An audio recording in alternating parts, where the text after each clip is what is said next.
পূর্ণ ভাগবত রেখে যে 4 বার পরিক্রমা করে তিনি সমস্ত তীর্থের ফল লাভ করতে পারবে। তো সেটার প্রমাণ কি?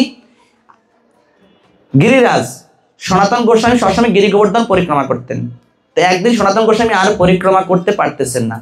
তো একদিন যখন পারতেছেন না, তখন সনাতন গোস্বামী কৃষ্ণ স্বয়ং আবির্ভূত হয়ে গেছেন। সনাতন, তুমি 22 কিলো গিরি গোবর্ধন পরিক্রমা করতেন, কম না কিন্তু।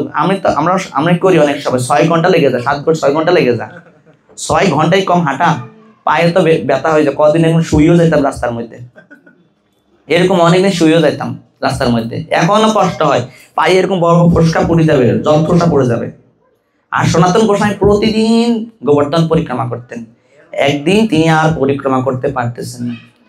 তখন ভগবান বলছে, সনাতন তুমি আর, ওর ইচ্ছা প্রবল যে গোবর্ধন পরিক্রমা করার, ভক্তের ইচ্ছা তো ভগবান পূর্ণ করে নাকি, বৃদ্ধ হয়ে গেছে আর পারতেছে না। তখন ভগবানের কাছে মনে খুব আফসোস, হায় হায় আমি এত অকেজ হয়ে গেছি, সনাতন গোস্বামী বৃদ্ধ হয়ে গেছে, তো আমি এত অকেজ হয়ে গেছি, আমি আর গোবর্ধন পরিক্রমা করতে পারছি না। মনে মনে কান্না করতেছে। আর ভগবান তার সামনে আবির্ভূত হয়েছে, সনাতন তুমি কোনো চিন্তা করো না, তোমাকে আমি এই শিলা দান করলাম। এতটুকু শিলা আপনারা দেখতে পান বৃন্দাবনে, যেখানে প্রভুপাদ এই ভাগবত কথা লিখছে রাধা দামোদর মন্দিরে। যে রাধা দামোদর মন্দিরে সবসময় পড়েন না গীতার, প্রভুপাদ রাধা দামোদর মন্দিরে ছিলেন। সেই রাধা দামোদর মন্দিরে সেখানে এতটুক পর্যন্ত একটা গোবর্ধন, সেই গোবর্ধনে কি কি আছে? ভগবানের বাঁশির চিহ্ন আছে, ভগবানের পায়ের চিহ্ন আছে, গাভীদের খুরের চিহ্ন আছে। এই সমস্ত কিছু ভগবান এই যে একটু গিরিরাজের মধ্যে সব দিয়ে দিছে। সনাতন তুমি যদি এই গিরি গোবর্ধন এটা পরিক্রমা করো 4 বার, তাহলে তোমার যে ওই যে 22 কিলো যে গিরি গোবর্ধন, সেই গিরি গোবর্ধনের ফল তুমি লাভ করতে পারবে। সাক্ষাৎ ভগবান সনাতন গোস্বামীকে দিয়েছে। তা আমরা ভগবানকে ওই যে বলছেন, আমরা তীর্থ ভ্রমণ করি। তীর্থ কোথায়? তীর্থ এই ভাগবতের সঙ্গে আছে।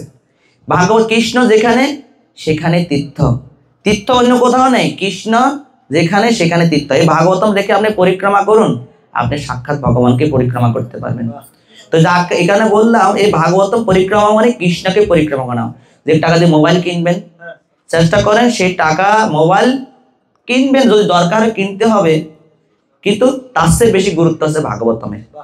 এখানে ভাগবতমকে আপনার গুরুত্ব দিয়ে আপনারা আপনাদের বাড়িতে ভাগবতম নিয়ে যাবেন। 16,000 টাকা না 17,000 টাকা ভাগবতমের দাম। আপনারা যদি কেউ পারেন এই ভাগবতম অধ্যয়ন করবেন, ভাগবতম নেবেন। হরে কৃষ্ণ কৃষ্ণ কৃষ্ণ হরে হরে, হরে রাম রাম রাম হরে হরে। সময় 5 মিনিট তাও বেশি হয়ে গেছে, ঠিক আছে? হরে কৃষ্ণ। ভুল ত্রুটি অপরাধ ক্ষমা করে দেবেন। কারণ প্রশ্ন আছে? প্রশ্ন? তাহলে সবাইকে ভাগবতম নেব? কার কার বাড়িতে ভাগবতম নেই দেখি একটু হাত তোলেন তো। লজ্জার কিছু নেই, লজ্জার কি আছে? ভগবানকে আপনি বাড়িতে নেবেন, হ্যাঁ? একজন না, সবাই 15টি ভাগও থাকতে হবে। প্রথম স্কন্ধ থাকলে হবে না। প্রথম স্কন্ধ, দ্বিতীয় স্কন্ধ আছে, এক বক্স আছে প্রভু, আরেক বক্স নাই, তাহলে হবে না। ভাগবতমের প্রথম স্কন্ধ, দ্বিতীয় স্কন্ধ ভগবানের 2 চরণ। আগে বলি শুনেন, প্রত্যেকটা বইয়ের মধ্যে একটা ভগবানের অঙ্গের সাথে বর্ণনা করছে। প্রথম স্কন্ধ, দ্বিতীয় স্কন্ধ 2 চরণ, তৃতীয় চতুর্থ হচ্ছে ভগবানের 2 উরু, না তৃতীয় এবং চতুর্থ হচ্ছে ভগবানের 2 উরু, পঞ্চম হচ্ছে ভগবানের নাভি, ষষ্ঠ হচ্ছে ভগবানের বক্ষ, সপ্তম অষ্টম হচ্ছে ভগবানের 2 বাহু, নবম হচ্ছে ভগবানের কণ্ঠ, দশম স্কন্ধ হচ্ছে ভগবানের মুখমণ্ডল, একাদশ স্কন্ধ হচ্ছে ভগবানের ললাট, আর দ্বাদশ স্কন্ধ হচ্ছে ভগবানের মস্তক।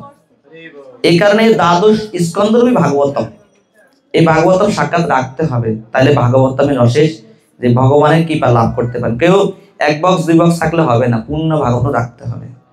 হরে কৃষ্ণ। জয় শিলা প্রভুপাদ কি। তার কি অনুষ্ঠান? আমাদের দীক্ষিত নাম মথুরাবু, কি নাম? মথুরা সুন্দর দাস প্রভু। আর কি পদ্মাসী, কি পদ্মাসী ললিতা দেবী দাসী না?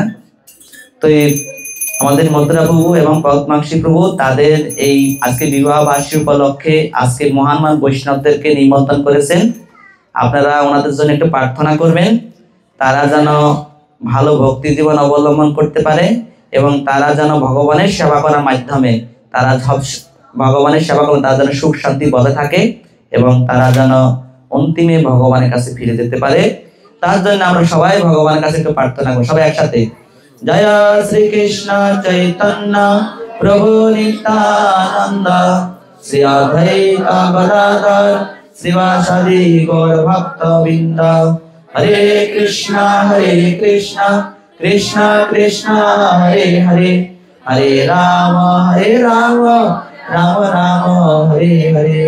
জয় শ্রীল প্রভুপাদ কি, অনন্ত কোটি বৈষ্ণব ভক্তবৃন্দ কি, জয় জয় নিতাই গৌর সীতানাথ কীর্তন নাকি